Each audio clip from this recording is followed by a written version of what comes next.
All right, well, hello everyone. In this video, we're going to go ahead and talk about the waistcoat draft. And the next video that we make, I guess I will show you how we use the waistcoat draft to make the coat draft.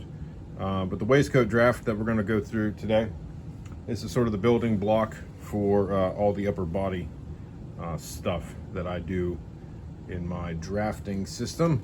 So as you can see here, just like with the breeches, what we're making is a body block. We're not making a completed waistcoat. The bottom section here and up, this would be the pocket line or the vent line, as it were.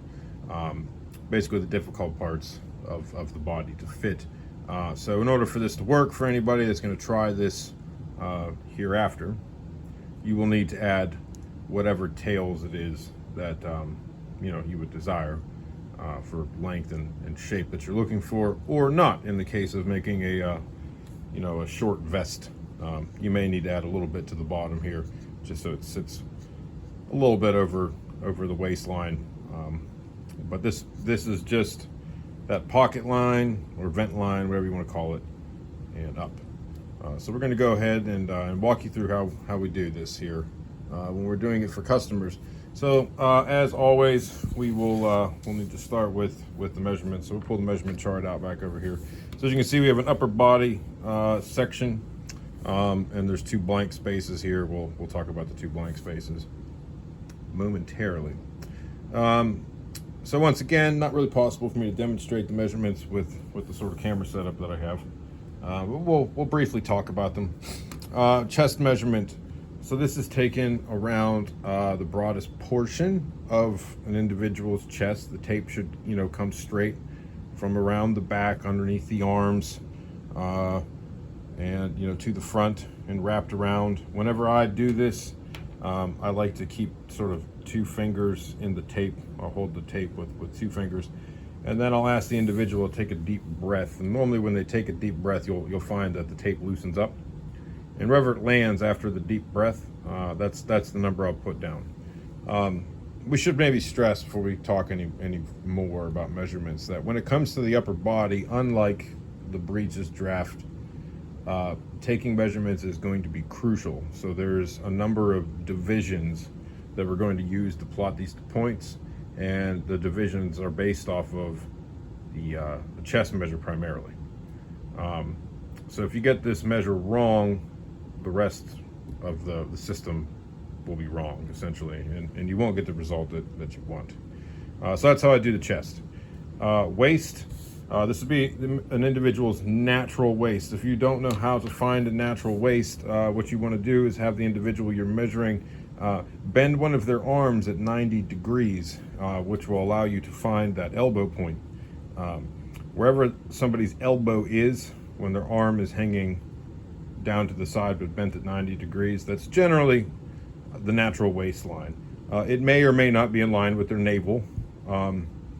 Generally in larger individuals, it becomes more difficult to find where the natural waistline is because we sort of lose that sort of pinched in section that you may see on a skinnier individual. So that's the trick for doing that. Have them bend their elbow at 90 degrees and you'll find the waist.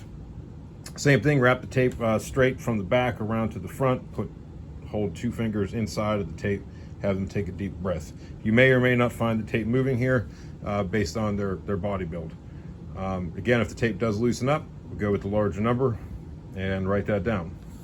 Now, coat waist is an interesting measurement. So this is sort of measuring this sort of bottom line here, the pocket line or the vent line on an individual.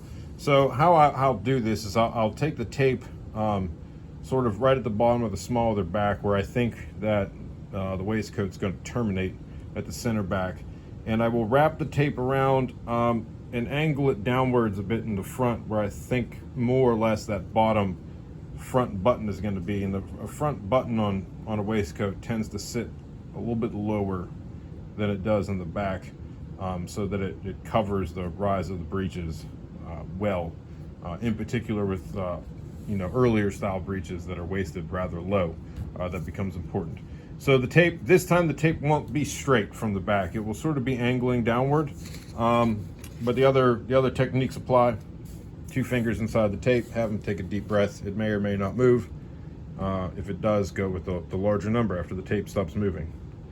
Now, a shoulder measure, we'll place the tape right up against their neck, and we'll let the tape drape naturally over the shoulder and down the side of the arm. And where that tape breaks over the round of the shoulder, that's the number I write down. Again, on certain people's builds, in particular, certain people that have, the kinds of jobs that alter their body shape, you may find one shoulder measurement is different than the other. So you may want to measure both of them. Shoulder drop is not really something we're measuring with this. It's just the length of the shoulder, but it is entirely possible, especially if somebody is an athlete or has a physically demanding job, that one shoulder may be longer than the other. And I'm not talking about that kind of, your anatomy is not quite the same left or right. I mean the significant difference in length. So you may want to measure both shoulders. And if you encounter that, make a note that left shoulder is this and right shoulder is that. Generally, we don't run into that, but it's entirely possible. So anyway, yeah, that's what we do. We put the tape right up against the neck, and we let the tape drape naturally over the edge, and where the tape breaks over the shoulder, that's the number that I write down. Now, if someone's shoulders are really rounded, it may be more difficult to discern where is that break point. And you have to make a judgment call on that. I tend to go with a number that's more on top of the shoulder rather than a number that's more draped past the edge. I like shoulder seams to be up on top of the shoulder. I just think it's a nicer look. It's a cleaner look. I think it makes the garment look like it fits you more correctly. But in every case, that's it's not necessarily something that you need to be worried about. In particular, if you're making clothing that maybe historically would not have been made for you. It's not the kind of thing to fret over, but that's how I go about it. Now, the depth of side measure. This is an interesting one, and this is going to be a little difficult for me to talk about.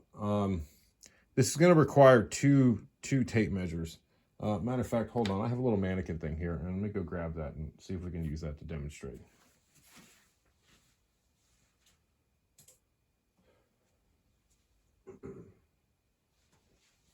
Okay, this is super cool. We got this little figurine here, and we're gonna use him to demonstrate how to take a depth of side measure. So you'll need 2 tape measures for this, ideally. You can do it with 1, and I will tell you how to do it with 1, but ideally you'll do this with 2.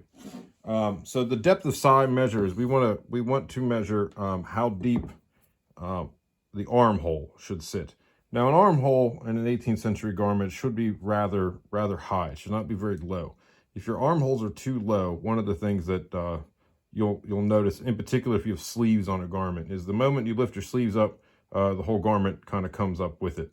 You definitely have noticed this in your modern clothing, especially if you've bought any kind of suiting off of the rack.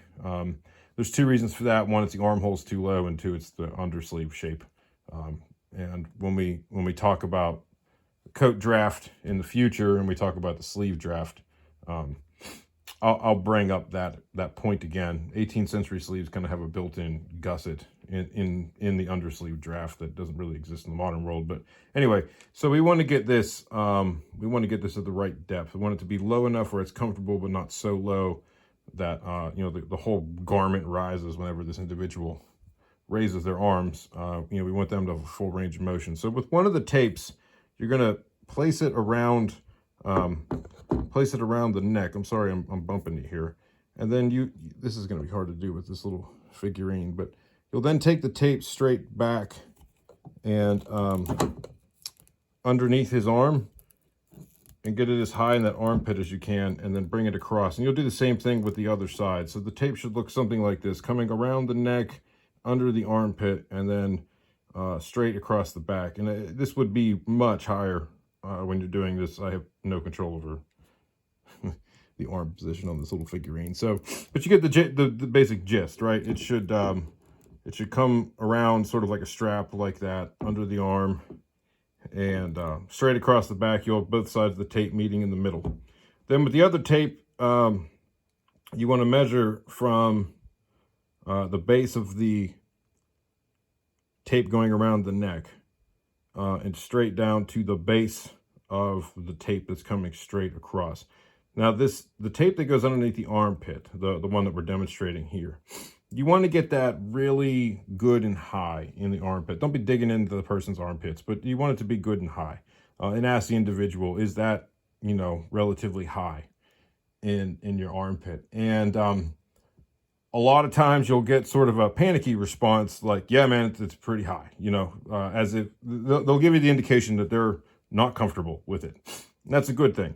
That's where we want it to be. But when we take this measurement, we have to remember to measure to the bottom of the tape. So the tape itself is probably, you know, anywhere between 5/8 and 3/4 of an inch thick, depending on what you're using. An average professional tape is going to be in that 5/8 range. So that measurement, the thickness of the tape itself is going to give us enough ease in that measurement where when we cut the garment, it won't be sitting as high as that tape will feel to them, because they feel the top of the tape and we're going to measure to the bottom of the tape, if that makes sense. We can always open up the armhole more in the future. So that's how we do that depth of side measurement anyway, that we have here. It's a rather confusing one, unless it can be demonstrated, and I'm sorry I didn't really have a better way to do that. So depth of waist measurement, this is pretty simple. We're just going to measure straight down the back of the individual. We'll grab the figurine again. We're just going to measure from the base of the neck straight down to wherever that waistline was, which should be in line with elbows, which you can kind of see on the figurine here. And then we're going to have a depth to vent measurement, and that's going to be straight down the back again to where I think the waistcoat should terminate. Now, the way I determine this is I will rub the back of my hand down somebody's back, and you'll see that you sort of cup in when you get to the hollow of the back, and then it'll sort of turn out again. And wherever that turn out again happens, that's where I generally will measure down to for that vent termination point. Okay, center front measurement. Now, this one is also very important. The front of the body can be significantly different than the back of the body, depending on someone's build. So for example, somebody that has more of a belly is going to have a longer front than somebody who is very, very skinny, and they're pretty kind of flat on the front and the back, right?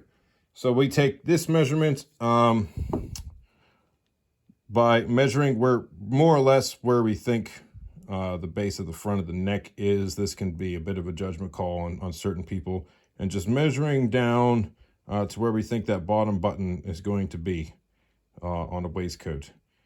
And it's going to be a little bit lower than you might initially think, because it has to cover the rise on a pair of breeches. This is one of those things where I'm going to encourage you to go look at some artwork of people wearing waistcoats originally, and you'll notice that bottom button really cinches the waist in, and that's because it's a little bit lower than you might otherwise think. And if you don't measure all the way down to that point, you're not going to have the same result. So that's a place I would definitely recommend. Go look at some imagery before starting this. Okay, shoulder to elbow and shoulder to wrist. Now this is pretty simple. We have a shoulder measurement, right? So let's say it's something like 7 inches. So from the neck to where we think the shoulder breaks is 7 inches. So from that 7 inches, we're going to measure straight down the outside of the arm to their elbow. It'll be somewhere in the neighborhood of 13 inches. And then once you find that point, have them bend their elbow at 90 degrees and measure from the elbow to the wrist, and you'll get a measurement of something like 24 inches, and that should be the full length of their arm. We're not going to need that in this draft today, but that's how we take the measurement. Now, the 2 blank spots here on this measurement chart, if I'm actually making a garment for somebody, there's 2 things that will get filled in here, and it's basically full length of waistcoat and full length of coat. We won't need that for this draft either, but that's basically, just figuring out how long the overall garment needs to be. So let's go ahead and we'll briefly talk about the draft again, and then we'll get into it. So it's drafted back and front panel together.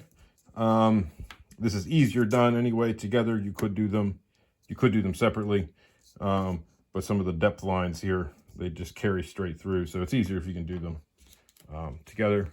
We won't be using one panel to make another panel like we had done with the breeches. Just those lines will get carried through. And then we use this to make the coat block. So, all right, let's get into it then. And just like last time, I already plotted a lot of the points here so we could speed the process up a bit. But I'll go ahead and do this live with you. And, you know, if you're going to follow along, you know, pause whenever you need to and rewind and et cetera, make notes on the instructions. But here we go. So like any other draft, we always start by squaring a line, right? That's kind of universal with everything we've done so far and will continue to do in the future. Point A is always our sort of right angle point from squaring that. So point A is where everything got anchored from. Now, like last time, vertical measurements are going to be letters, horizontal measurements are going to be numbers. Just kind of keeps things straightened out. Hopefully I've labeled these big enough for them to come through on the camera well enough. Anyway, okay, so A to B is going to be that depth of side measurement minus 1 inch. So what that means is if you measured a depth of side of 10 inches, A to B is going to be 9 inches. And the reason for this is because we have to hollow out the we have to actually hollow out the armhole in the front panel, so we're going to be dropping it down there. So we don't need the full depth on the back panel. So A to B is depth of side minus 1 inch. A to C is going to be the depth to waist point, and A to D is the depth to vent measurement. And then from there, you can square lines out sort of all the way across your paper because those lines will be applicable to both panels, front and back.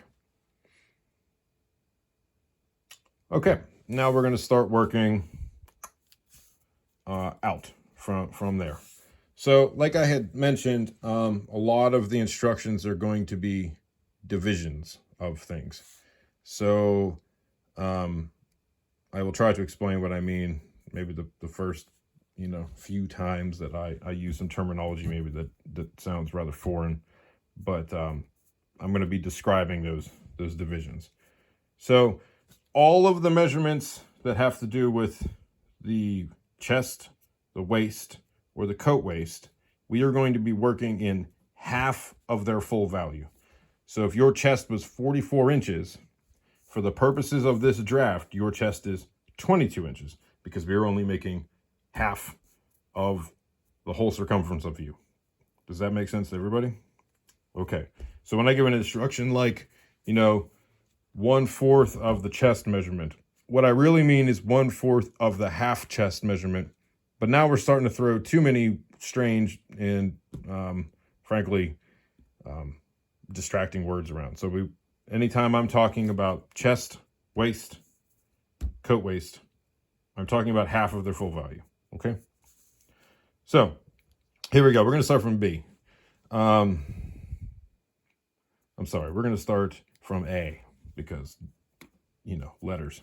Okay. So A to 1 is going to be 1/6 of the chest measure minus 1/4 of an inch. So you will measure out 1/6 of the chest measure and then come back again 1/4 of an inch. Plot that point. Now you'll notice I have a small line above there. Now above this line, go ahead and draw another line that's 1 inch above we'll call this the A line. So 1 inch above that, go ahead and just throw a line in there. Now 1 to point K is that 1 inch. So A to 1 is 1/6 of the chest measure minus 1/4 of an inch. Square up to the K line, which is 1 inch above the A line.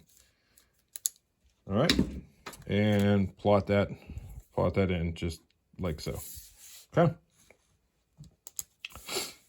Now, C to 3, this is going to be 1/3 of the waist measure. C to 3 is 1/3 of the waist measure. Plot that point. D to 4 is going to be 1/3 of the coat waist measure. Generally, this is going to be a little bit bigger than the waist measure. That may not be the case if you're working with a very skinny individual, but generally this is going to be a little bit bigger. Alternatively, this could be bigger if the individual you're measuring has, you know, quite the extended belly. That doesn't come down as far as like where you think this thing should terminate. In which case, you're going to have to make a judgment call on shaping here, and we'll talk about that sort of later. But that's sort of a more of a expert kind of level thing, and we're kind of doing introductory here. So, anyways, there you go. So D to 4, 1/3 of the coat waist measure. Okay, 1 to 5 is going to be the shoulder measure, drawn at, I'm sorry, not 1, K to 5. K to 5 is going to be the shoulder measure, and it's drawn at a 45-degree angle from K. Okay, and we're going to draw that line in, just like that, boom. Okay, so K to 5 is the shoulder measure, drawn at a 45-degree angle. So basically just strike a line out at 45 degrees from K and go as far as your shoulder measurement was. So let's say 7 inches or 6 3/4 inches or whatever it is. Just boop, drop that down there. Now wherever that point lands, you need to square sort of straight down, boop, okay? And wherever that lands on the B line is going to be 0.2, okay? So 5 to 2 is wherever squared straight down from 5. Now, I know on my demonstrator here, it's not working out that way. Don't worry about that. That was a little bit of a mistake on my part transferring the dots. But square it straight down, wherever it lands on the B line, that's going to be 0.2. Now from 0.2, you need to push forward 1/2 inch, okay? And that 1/2 inch is where we're going to square up to 5. Like that, okay? So from 0.2, push forward 1/2 inch, square up to 5. Now when I say square up, I just mean connect the dots, right? This is likely to not be square. Ideally, it shouldn't be square. Square in the middle of those 2 points is going to be 0.6, okay? From 0.6, we're going to push back 1/2 inch. And this is going to give us a rough idea of the shape of our armhole, all right? So at this stage, we should have plotted A to B, A to C, A to D, C to 3, D to 4, A to 1, 1 to K, K to 5, 5 to 2, solved so we could find 6 and then push it back. So this is all the points we need for our back panel. So now we just got to play a game of connect the dots. So K to A, this is going to be our neck shape. So pull out your curve and play connect the dots there. If you need to know what a curve actually looks like for a neckline, again, I encourage you to go look at some of the books out there that have pattern flats in them, and then you can see the shapes that we're going for, okay? So for the armhole, we want to connect 5 to the line that's behind 6 to the dot that's in front of 2. You're not likely going to be able to do this with one stroke of the curve. You're probably going to have to sort of move the curve around, or you could freehand it, but it should, you know, look something like that, right? And then from this point that's in front of 2, we need to curve into 3, which will then curve into 4 ultimately, right? So again, we may have to move the curve around here a little bit to make this work the way we want, especially when we're not working at like appropriate sized things here. But there you go. That's the basic back panel. Now we have one thing left to do. The back of your body is not a straight line, and you can see that we have a straight line here on the back panel, right? So we need to add some shape that you can see here. Now this I normally kind of do freehand. If you're going to do, well, we are going to do this, but where you want to push that shape out in the back should be more or less the center of A to B, You know, so we can eyeball that and just say it's kind of in that region, right? But that's center. Doesn't have to be perfectly centered, but we need a little bit of coming out here, right? Because of people's shoulder blades and their back, and the fact that, like, when you reach forward, your back grows, it elongates, right? But as we get into the lower back, and you can feel it, even just putting your hand on your own back, you can feel there's like a divot there, right? It hollows out. So we need to hollow out this lower section. And the way that I do that generally is just with a piece of chalk, and I'll start at A, and I'll just sort of run a line, and it comes out here a bit, maybe as much as 1/4 of an inch. And I try to connect again at B, and then smoothly just start coming back out again to get down to D. And again, maybe as much in as 1/4 of an inch. Now, that all of that is going to be, it's a judgment call based on the build of a person you're working with. If somebody has really broad back, then you're going to have to add more here. If somebody's, you know, really hollowed out in the lower back, or their postures in a way that you know the garment's going to be really hollowed out, then you may have to hollow this in more, or not really hollow it out much at all if they're kind of rounded. It's not really something you can easily do with the curve. We're going to do it with the curve here, just so you know you can get an idea of what we're doing. But you know, it'll be a line that looks something like that. Maybe not quite that dramatic, but you get the idea. It just sort of comes out and hollows in, okay? And that's just to follow the actual shape of a human back. A good ballpark place to start is push out 1/4 of an inch here and reduce 1/4 of an inch here, and just sort of connect them in a really broad S shape. And then when you fit, you may have to take some of this out, or you may have to take some of this out, or maybe pull some of this in more.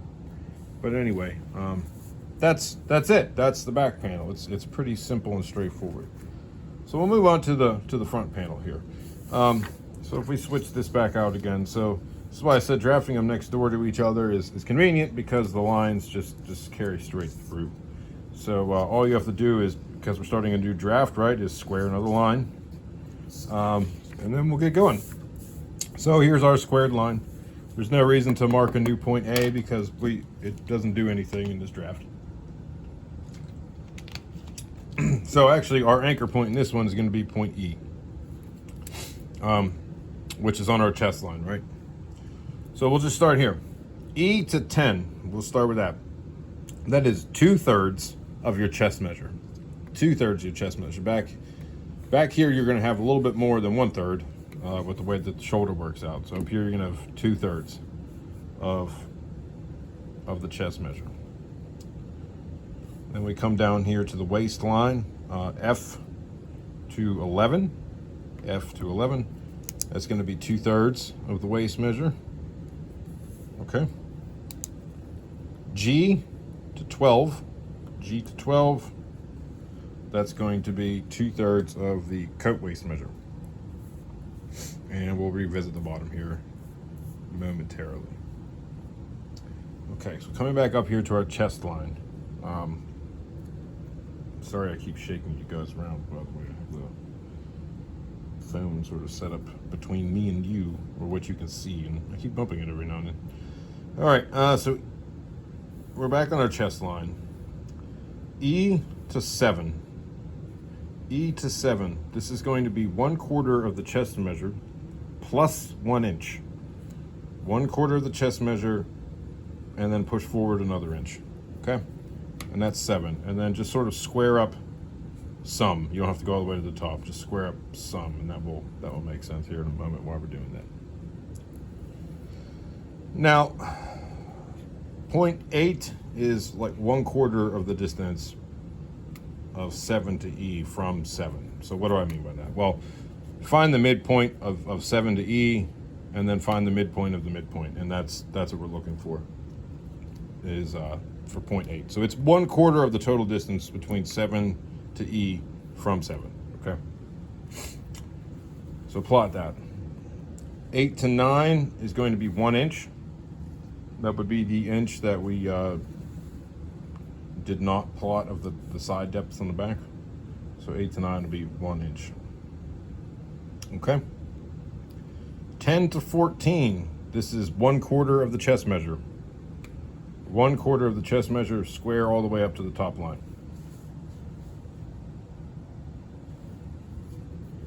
J to L. J to L. So J's, I guess we haven't really talked about. So you have to square up from 10 also. I didn't really talk about that. I am sorry about that. But once you plot 10, go ahead and square up and down if you want, but really up. And that's how we get point J. J to L is 3 inches, and L to 13 is 2 inches. So you're coming down 3 inches and going over 2 inches. So before we go any further here, we're going to play a little bit of connect the dot, okay? So the first line we want to draw is we want to connect 13 to 10, okay? So go ahead and connect 13 to 10. Should look just something like that. It's a curved line. Okay. Now 15, this is going to be our front shoulder point, so we can go ahead and connect 13 to 15. Now this is going to be a neckline. So again, if you don't know what a neckline should really look like, go ahead and look in a book so you get an idea. But there you go. There's our neckline.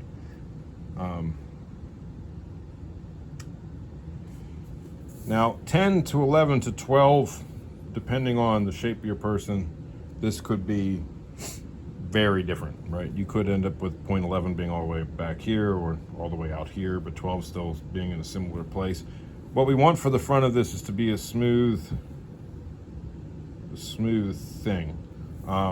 So if you end up with 3 plots that aren't more or less in the same area, you're going to have to make a judgment call about which one of these measurements you want to use to make the smooth thing. As usual, I'm going to advise you that going bigger is better than going smaller. So if you find that 11's pushed all the way out here, but 12 is very far back, just go ahead and go out through 11 and just kind of ignore point 12. You'll deal with that in fitting.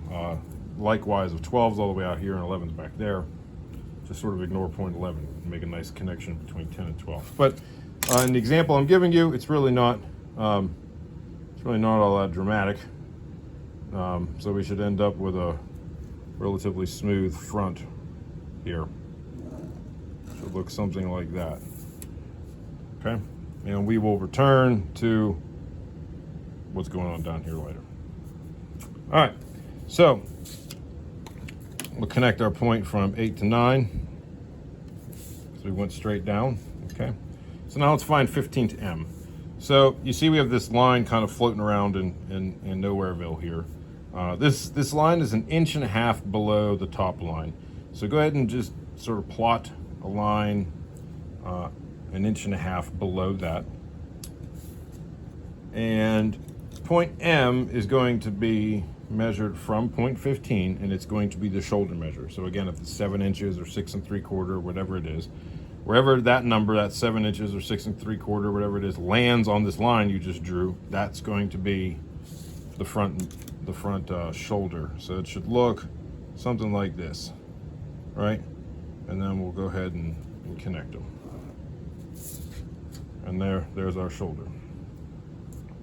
Now we have to play a game of connect the dots to make an armhole. Okay, so we'll go ahead and pull out the one that's already done here so you can see where all they go. They're going to go from M and kind of touch that line that you drew coming up from 7, and it's going to curve down into 9 and back up through E. Now this is another thing I do freehand with a piece of chalk whenever I do this.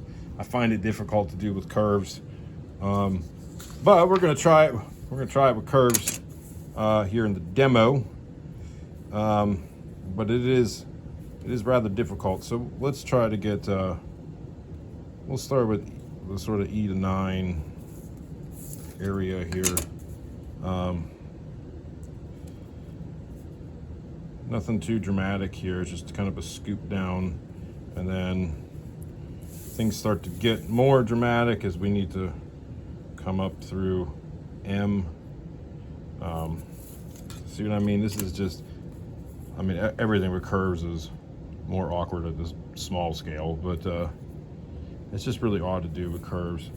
And then from there, it's seemingly straight, but not really straight.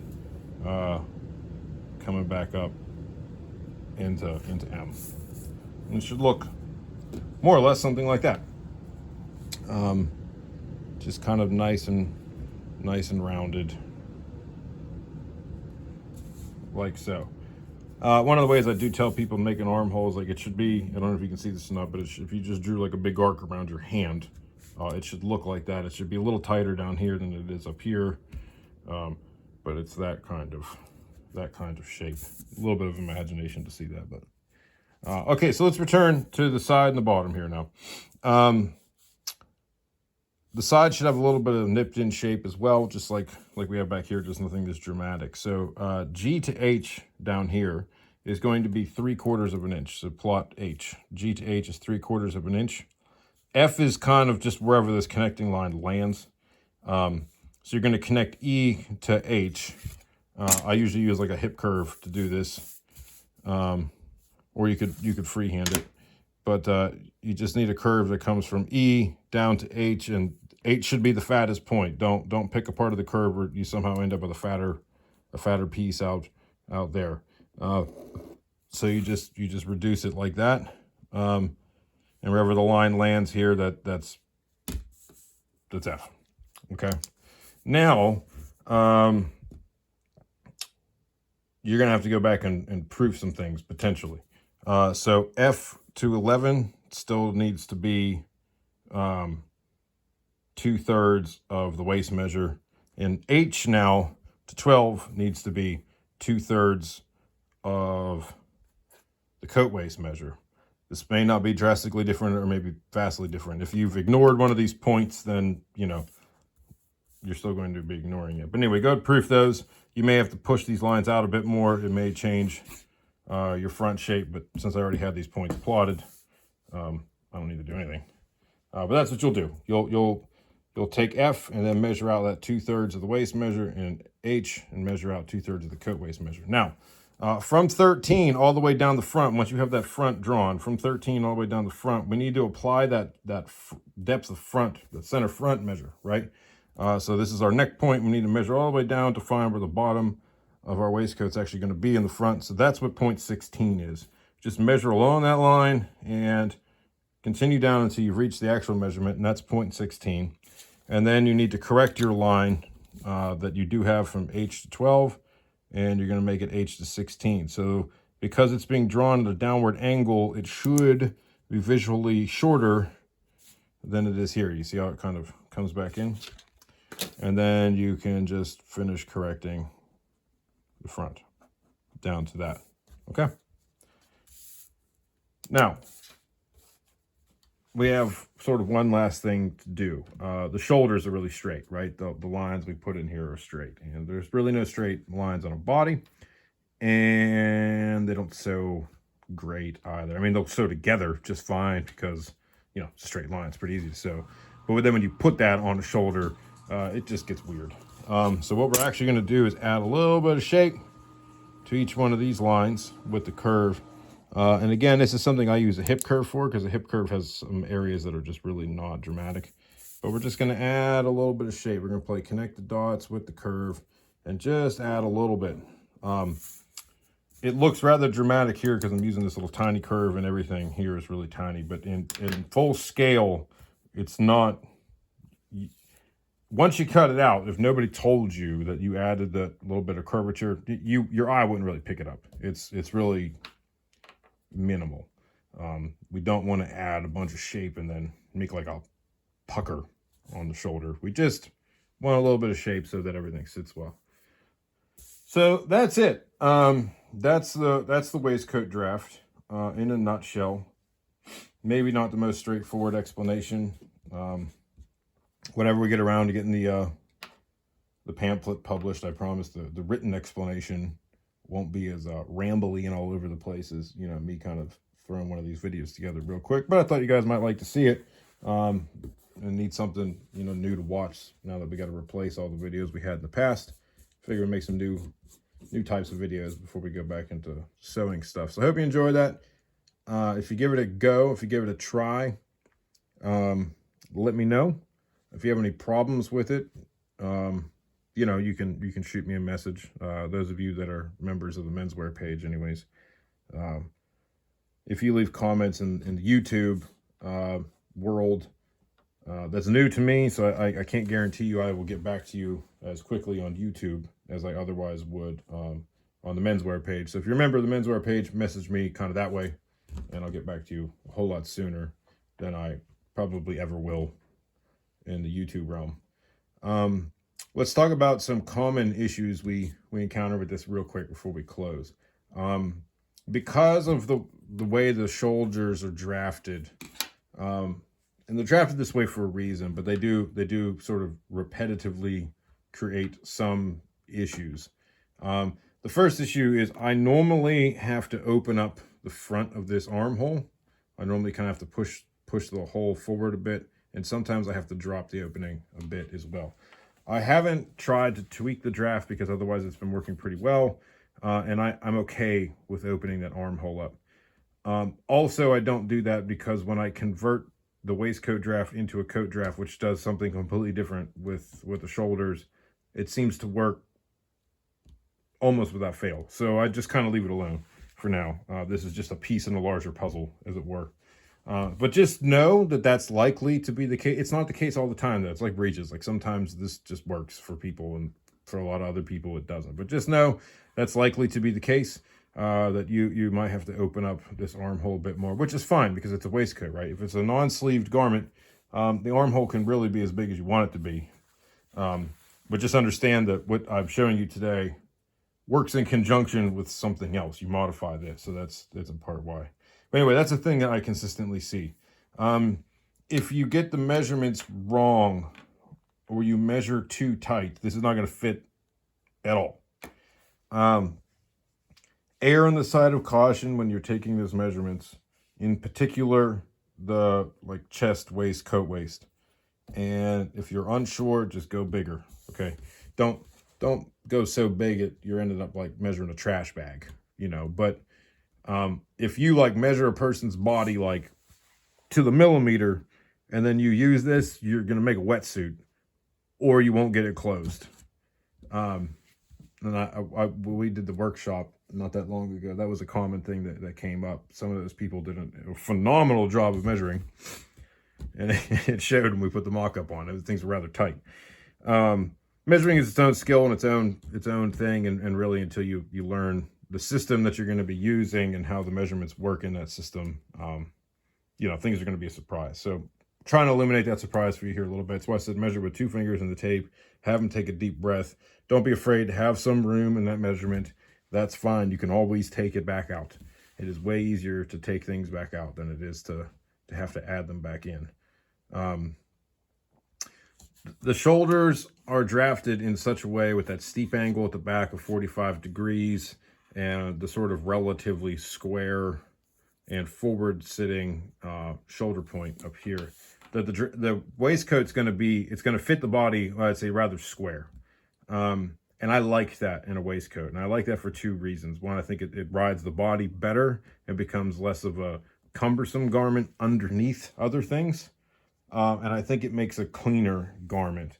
I don't like when waistcoats have, you know, the material that's right here is sort of just riding up off the body for no reason, you know, or the same thing where like the shoulder point meat is just sort of riding off the body rather than being on the body. I do want that whenever I'm making a coat draft, because that plays a part in, you know, the freedom of the range of motion you get with an arm once you attach a sleeve into it. I don't like that with a waistcoat. So this is drawn in such a way that it should all rest relatively well against the body. You'll have to make whatever tweaks you have to make for the individual shoulders, but that should actually sit on the body well. But because of that, that's why we end up with some of the tightness through here in the armhole. And you are likely to see that, like I said. So just be aware of that, and just you know, take your time if you haven't reshaped an armhole before, and you know, just take out a little bit at a time and try it on again. Take out a little bit more at a time and try it on again, so you don't get crazy. Now, another thing you could do, if you know for a fact that you want this to be a certain way, let's say. You can reduce the shoulder measure by 1/2 inch, which will right off the bat open up your armhole a bit more. And you could drop this, let's say like 1.25 inches, you know, at 8 to 9 instead of 1 inch, and that will really open that up. You could push this out 0.7. You could just push it forward, or you could do all of that from in the draft if you know the end result that you want. But like I said, this is a building block to make the coat draft, so I didn't want to show you guys any of that stuff. Maybe we could talk about, you know, alternatives to this when you have, you know, certain objectives in mind. But anyway, there you go. You just be aware of it. You're likely to make this tight if you didn't measure correctly. When I say measure correctly, I mean measure correctly for the system, not that like you didn't measure well, just that, you know, you didn't measure well for the system. The system's pretty unforgiving. So, and that brings us to the last point. There's no seam allowance anywhere on this draft. And I like that because I like to add the seam allowance or inlays as I want them. So, if you try to make this up as it is on paper, it is definitely not going to fit. So what you'll have to do is you'll have to add seam allowance to the side seams, the back seam, the shoulder seams, but don't forget the center front also, because this line here would be either the button line or, you know, the edge of your buttonholes. So you'd have to add, you know, 1/2 inch to the front, 3/8 of an inch to the front, you know, whatever it is you like, for that distance between the edge of the garment and where your button line is, or your buttonholes begin. But that's what this line is. That would be where your buttonholes or your button line are. Don't really need to add anything to the armhole. And if you're doing a mock-up, I wouldn't add anything to the neckline either. If you're making a real thing, necklines usually are finished in a clean way, rolled under or something to that effect, even in wool. So there we are. I hope it made sense. I know this gets a little rambly and there's a lot of weird words we use, but anyway, I hope you guys have fun with that. And if you do anything with it, I'd like to see it. And if you have questions, please do ask, and I will get back to you at some point eventually. Otherwise, I appreciate you watching, and I look forward to doing this again with you guys. And enjoy the rest of your weekend as of today, and, you know, if you watch this in the future, enjoy the rest of your day, I guess. All right, guys, take care.